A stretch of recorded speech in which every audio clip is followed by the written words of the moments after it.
Si atsika fa ny fahasoavan'Andriamanitra miaraka amintsika. Isika fa ny fahasoavan'Andriamanitra miaraka amintsika noho izy ho atsika sandrivaky sy asantsika miaraka aminy. Ny fianakaviana no taniketsa ipoiran'ny vocation. Déploie ton cœur et viens nous sauver. Délivre-nous de nous, délivre-nous de tout. Pasisika tokoa fa ny fahasoavan'Andriamanitra miaraka amintsika. Isika fa ny fahasoavan'Andriamanitra miaraka amintsika noho izy ho atsika sandrivaky sy asantsika miaraka aminy. Fa olo raika atikoatran'isika ao aminy, fianakaviana iray ao aminy, tsy misy hevitrevitra. Ny olo no mampizara indraindray fa Andriamanitra i Jesoa lay mpiandrony tsara nanolotra ny aina olo raika ary ao amin'ny fiangonana ao amin'ny eglizy dia sambatra antsika mahasapa an'izay.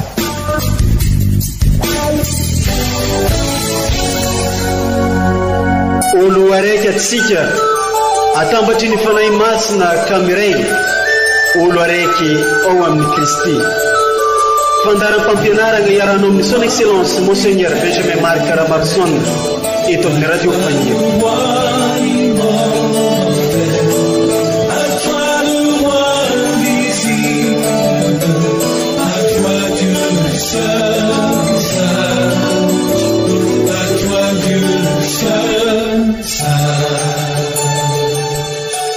Oka ianao Andriamanitra mpiaro ahy sy ho tany fialofana famonjenao ahy.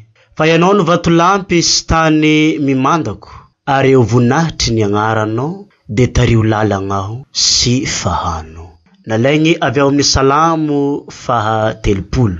Magnano mbola tsara akory aby atsika jiaby agnaty an-tragno agny atsika magnaraka tsy tapaka ity onjam-peo mamitsika ity. Natokana izy ty ampitambatra atsika jiaby sy ho agnisany ampivorogno atsika ho lasa olo raiky. Tsisy zanaka kalo hafa fa samby zanak'Andriamanitra aby atsika jiaby amin'ity tany fandalaovagna ity. Niany ty tsika dia isotra Zagnahary satria nahazo fahasoavagna maro.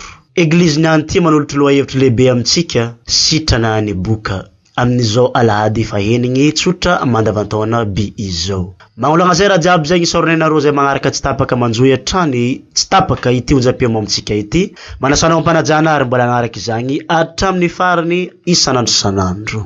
Magnolagna revako teny masina samihafa rosy ny eglizy amintsika iniany ity de mitondra fagnazavagna sy famaboasagna amin'ny alalan'ny toroteny ndraiky fampianarana amintsika ny ray aman-dreny son excellence Monseigneur Archevêque Kandehary manasana ampitiavagna agnaraka zegny amin'ny finoagna amin'ny fanantenagna ary amin'ny fahatokisagna an'Andriamanitra. Ka izay dia arahany fagnazavagna magnolagna reo vaky teny masina samihafa atolotry l'eglizy amintsika iniany ity.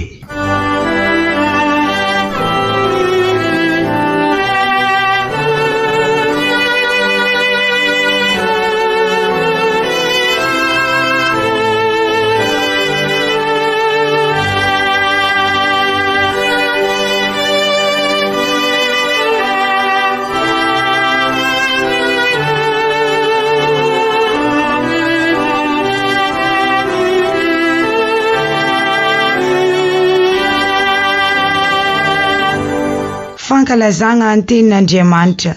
Vaky teny masina voalohany boky Levitika. Tamin'izany andro zany ny tompo niteny tamin'i Moïse nanao hoe raha mamontsina ny hoditry ny olona anankiray na misy anakandro na misy hodipotsy ka tonga misy fery toy ny aokana amin'ny hoditry ny nofony dia hoentiny mankeo amin'ny Arona mpisorona izy na eo amin'ny iray amin'ireo zanany mpisorona. Izay boka ferena dia atao fitafiana rovitina. Ny volony arakaraky ny volombavany ho saronany ary izy antsoantso hoe maloto e, maloto e. Ho maloto izy mandritra ny andro rehetra araretany fery. Maloto izy ka hitokana irery any ivelany toby. Izany ary ny tenin'ny Tompo, isaorany Andriamanitra.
Vateny masina faharoa, taratasy voalohany masindao Paoly apôstôly ho an'ny kristianina tany Korinty.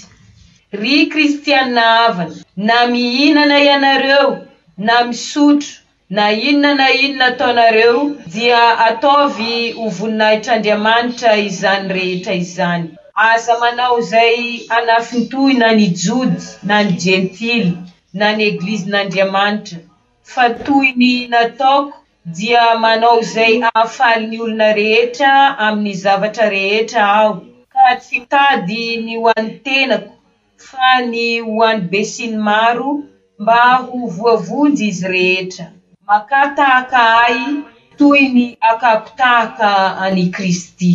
Izany ary ny tenin'ny Tompo isaorana ny Andriamanitra.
Ombatsika mianakavy aneny Tompo ho tanteraka tokoa le izany evanjely masina nisoratany masina Marika voninahitra ny ho anao ry Tompo. Tamin'ny zanandro zany nisy boka raiky nagnatony Jesoa nandohalaka teo agnatrehany ka nitaraigna taminy nagnano hoe raha mety ianao dia mahay magnadio zaho. Nangoraka azy Jesoa ka nanindry ny tanany dia nanindry azy sy nanao taminy hoe mety za madiova ianao. Vantany vao nivoligny zegny izy dia niala tamin'ny lehilahy ny abokagna ka nadio izy dia nampandeha azy niaraka tamin'izay Jesoa sady nametra azy mafy nagnano hoe tandrimo aza milaza naminiza ianao fa mandehana miseho agny amin'ny mpisorogno ary noho nagnadiovagna anao dia magnatera fanatitra nodidian'i Moizy mba ho vavolombelona amin'ny vahoaka. Izy koa fa nandeha ndraiky raha lehilahy dia nilazalaza izany sy nampiely izany atrezatreza any ka tsy afanidrika niariary tao an-tanàna intsony Jesoa fa nitoetra teny ivelany tamin'ny tany mangingigny izy ary nataony olona avy teny tontolo iny.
Izany ari ny tenin'ny Tompo dera ny ho anao ry Kristy.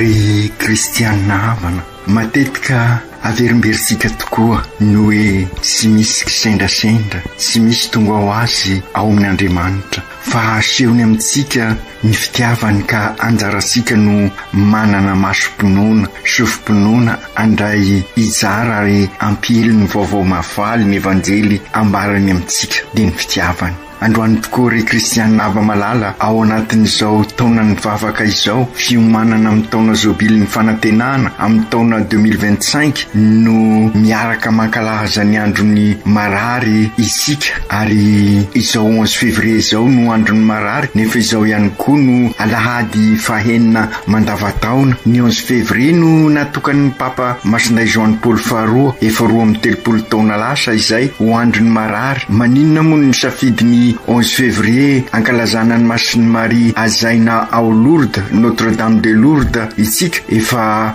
70 taona mahery zay no niseho tao Lourdes ny Masiny Maria, ary tateorina no fidina ho androny marary. Ny antony dia sotra, toerana fanaovan'ny marary fivahinina masina, pèlerinage. Maro izy ireo ny tonga ao Lourdes, maro ireo zay maniry ny hositrana amin'ny aretina ananany, sady minny vavaka ataon'ny Masiny Maria ho azy ireo. Tsy hoe Masiny Maria no mahavita fahagagana, fa miara-mivavaka amin'ny Masiny Maria izy ireo, mitalao izay fahasoavana sy famindrapon'Andriamanitra izay. Ka tsy afenina, maro ny mahazo fahasitranana, ary maro amin'ireo manao fivahinina masina ao Lourdes, na kristianina na tsy kristianina. Maro aza ireo tsy kristianina ny fahasapanany fa mibaribary ao Lourdes tokoa ny famindrapon'Andriamanitra, ka tonga ao mitady fahasitranana, nara-panahy io, nara-batana na ara-saina, araka ny voalazan'ny Masiny Maria rahateo tamin'ny Masomavy Bernadette raha niseho taminy izy, ka mahazo fahasoavana izay tonga eo. Ka izany no natonga an'ny Papa Masinday Joany Paul faharoa ny safidiny ty 11 février ty ho androny marary. Ry kristianina ava malala, araka ny lazaiko teo, mahatalanjona ny fandaharan'Andriamanitra, fa inona tokoa moa amin'izao lahady fahenina mandavataona izao, ny vakiteny atolotry ny eglizy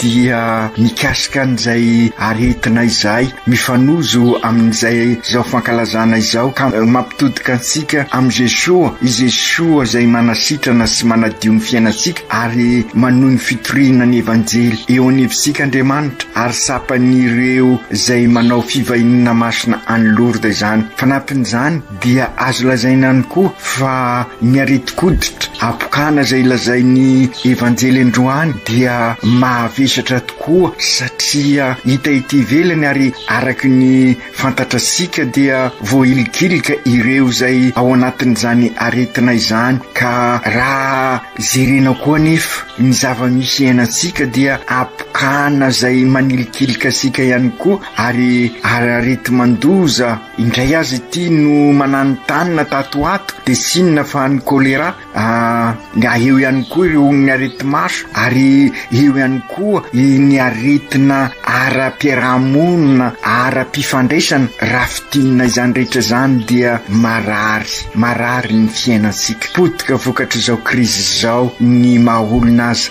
marary sika sy kiraikiraiky, marary ny fiainakaviana izay mitondra faisana tokoa ankehitriny, marary ny fiarahamonina, marary ny firenena, traty ny abokana izay mikiky ary mahavoailikilika ny tsirairay azy. Ry kristianina havana, ny evanjely androany dia ahitasika ihany koa olona marary hoditra, olona von'ny apokana anankiray nanatona ny Jesoa, nangataka taminy hoe raha mety ianao ry Tompo dia mahay manadio ahy. Izany koa ny vavaka ataon'ireo marary any Lourdes miaraka amin'ny Masiny Maria, ka tanteraka ny famindrapon'Andriamanitra, mahazo fanatsetranana ara-panahy, ara-saina, ara-nofo, satria diovin'Andriamanitra izy ireo, ka mahazo fiadanana hafaliana. Ka izay indrindra araka ny lazaisika teo natonga ny Papa Masinday Joany Paul faharoa nametraka ity andro ny 11 février ity ho androny marary, fa araka ny lazaisika ny tenin'Andriamanitra amin'ny alahady fahenina mandavataona zao de mifanozo amin'izay androny marary zay. Ny tiany Papa François ho sapasika koa zany raha manao afatra manokana izy amin'ny androny marary zao de ho indrindra izy amin'izao fiovana amin'ny vanim-potoana iainantsika zao de voanso manokana isika kristianina mba hanana fijery fangorahana tahaka an'i Jesosy. Aoka isika ikarakara an'ireo zay mijaly sy ireo manrery mety hoe atao anjorom-bala sy voailikilika miaraka amin'ny fifankatiavana omeny Kristy Tompo asika ao amin'ny vavaka indrindra ao amin'ny Eukaristia. De aoka isika anasitrana ny ratrapony manrery sy ny fitokanany monina. Noho izany aoka isika hiara-iasa anohitra ny kolosaina ny samy maka ho azy ny sy fifanarahana ny faniliana ary mba hampiroborobo ny kolosaina ny alemem-panahy sy ny fangorahana tahaka nananany Jesosy. Izay indrindra ny kristianina havana tena azo ampifandraisina tokoa ary amin'ny lohevitra ny kongresy eukaristika io afatra ny men'ny Papa io. Inona tokoa moa raha fitinina io afatra ny Papa io fa tena mifanozo amin'ny lohevitra ny kongresy eukaristika Cannes 2024 fihavanana no anasitrana an'izao tontolo zao pray tampo ianareo. Io fihavanana io tokoa io fihavanana sady kristianina no malagasy no anosika sika andresy ny fisototokoana ka ifanasoa ifampisingana ikarakara ireo marary fa indrindra ireo voailikilika sy afenina amin'ireo marary mahasiaro irery mizaly no kivy ary misy aza mitady any mesinan'Andriamanitra. Aoka isika ho famantarana ny famindrapon'Andriamanitra ka ampiomina azy ireo amin'ny Jesosy ary zay le fihavanana anasitrana an'izao tontolo zao.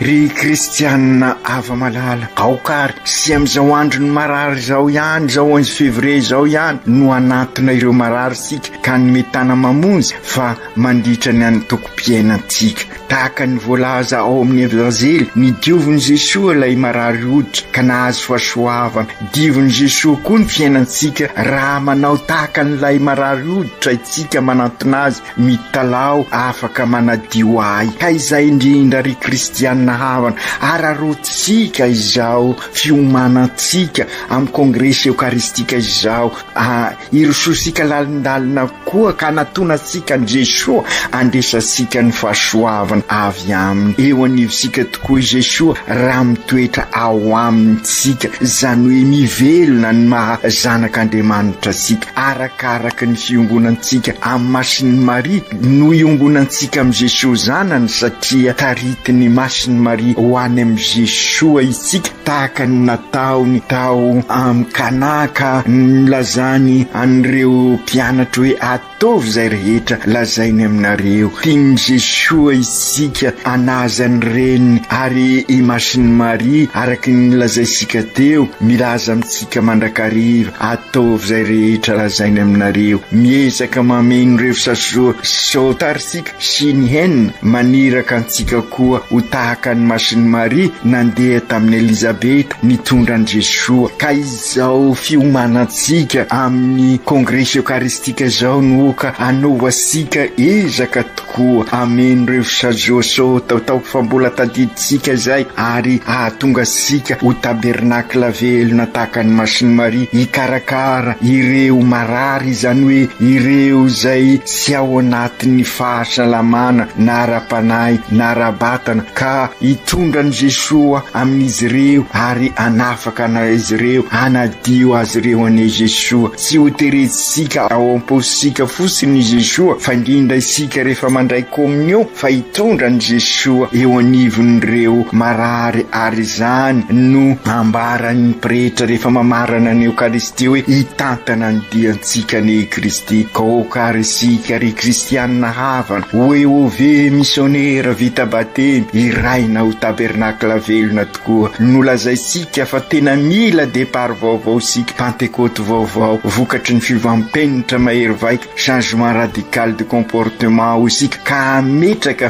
fifandraisana vaovao voadio miala amin'izay abokana zay mikiky ny fiainantsika vokatra an'izao krizy zao ka hiditra amin'ny fiainana voadio tanteraka izany raha miezaka mameno ireo siny sota ireo sika sinienne mitondra antsika anorina eglizy tranon'Andriamanitra zany hoe anorina ny tranobe iombonana vaovao ka ahitasika fiadanana ka ho piray tapo tokoa isika ho raika tokoa isika ho fianakaviana raika ho frately tutti ry kristianina hava malala ny evanjely dia manambara fa tiany masinday marika ny any ty ho sapatsika ihany koa ny fandahara-taonan'i Jesosy mba ianarasika hoe ahoana moa ny fiainana ao am' Jesosy zany ambarany masinday marika ny emploi du temps Jesosy ka mba hananasika laminasa mifanaraka amin'izay atao ka ametrahasika hoe aiza ny lohalaharana prioritaire aiza ny fandaminana tokony atao mba ahafana mametraka zay fifandraisana vaovao voadio fifandraisana voadio amin'ny zavaboary fifandraisana voadio amintsika samitsika fifandraisana voadio amin'ny Andriamanitra tena zava-dehibe io fahaizana mandrindra ny priorité eo amin'ny fiainantsika io na de maro ary ny zavatra sy maintsy atrehana hitasika fa i Jesosy sy nitsahatra nitoriny vaovao mahafaly kanefa nametraka izany izy ka lasa amin'ny tendrombohitra mivava izay dia fantatra sika ry kristianina hava fa ny fivavahana no lohalaharana indrindra amin'ny fiainantsika io ny tsy maintsy i priorité ary zay ny mahasarobidy an'izao kongresy eukaristika izao satria ny eukaristia ny vavaka faratampony ho asika kristianina ny asa fanimpona dia sy misaraka amin'ny fivavahana raha mivavaka isika dia io no maniraka sika anompo mila hery sy fahasoavana isika ka mila vavaka mba afaka anompo bebe kokoa sady anampy asika ho tonga eglizy olo velomin'ny batemy mandray atanana miombona miara-dalana kasary missionnaire famantara-pamojena amin'ny manodidina satria sy izao sony novelona ato amiko masinda Paul fa i Kristy kazary Kristy mpiarabelona sika satria ahay ampitrotra ny finoana sy ny fiainana andavanandro izany ny atao hoe EOV missionnaire tabernacle ho velona ka ho tahaka ny masinday Paul ao amin'ny vakiteny faharoa ka andrenesasika hoe loza ho ay raha sy mitoriny evanjely aho afaka milaza koa tahaka ny voalazany amin'ny vakiteny faharoa androany makatahaka ay toy ny akako tahaka ny Kristy ry kristianina hava malala miroso tokoa amin'izao fiavozana izao sika amin'izao fiomanana amin'ny kongresy eukaristika Ken 2024 zay ao anatiny fankalazasika ny sinoda fahafito fandrindra ny fizenona fahatelo dia ny hoe fianakaviana eglizy kely mifanasoa mifampisimbana mikasaka ny soimbonana ka izay no miteraka fihavanana ilay fihavanana manasitrana an'izao tontolo izao ka anambarasika fa piray tampo tokoa sika mety mafy sy mideza ny lalana mitondra sika amin'izany araky ny averimberintsika hoe tsy mora ny lalan'ny Damasy mety sarotra ihany koa ny fikarakarana an'ireo havana zay marary nara-panahy nara-batana nara-saina nefa sarovy ry kristianina havana araky ny hitasika ao amin'ny evanjely sy lavitra antsika Andriamanitra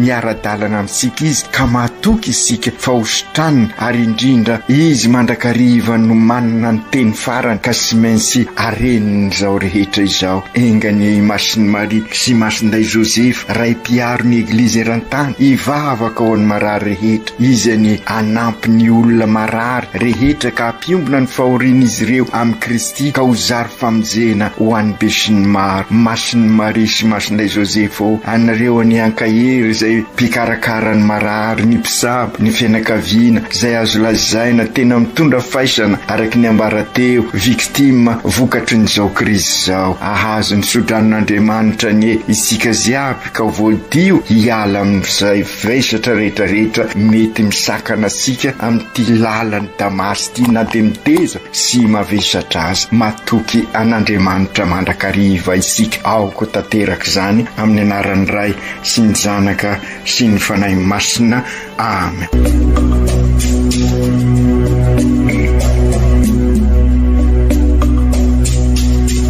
Si atsika fa ny fahasoavan'Andriamanitra miaraka amintsika.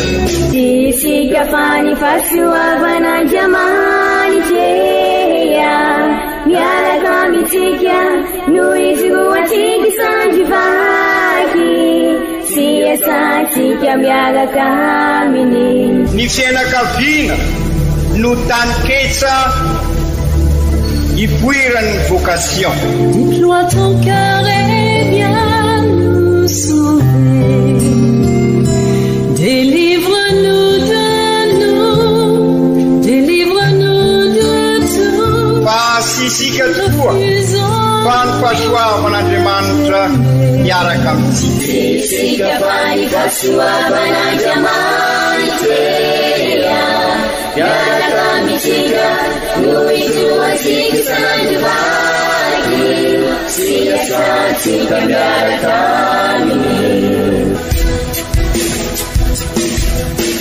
Fa olo raika atikoatran'isika ao aminy, fianakaviana iray ao aminy, tsy misy hevitrevitra. Ny olo no mampizara indraindray fa Andriamanitra i Jesoa lay mpiandro tsara raha n'olotra ny aina, olo raika ary ao amin'ny fiangonana ao amin'ny eglizy dia sambatra tsika mahasapa an'izay.